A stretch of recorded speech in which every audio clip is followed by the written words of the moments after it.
आए चलते हैं अपने नेक्स्ट क्वेश्चन 5.15 की तरफ। How Newton's law of gravitation helps in understanding the motion of a satellites.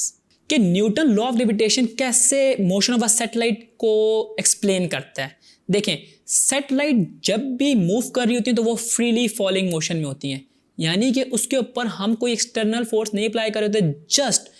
Satellite move कर रही होती हैं by the help of gravity,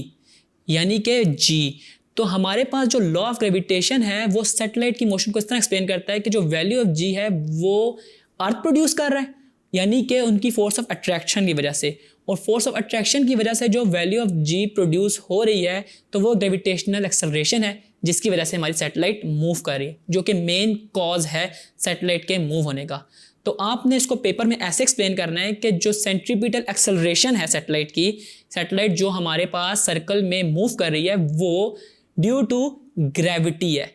और ग्रेविटी ही का मतलब है कि ये फोर्स ऑफ ग्रेविटेशन जो है हमें हेल्प कर रहा है सैटेलाइट के मोशन को एक्सप्लेन करने में।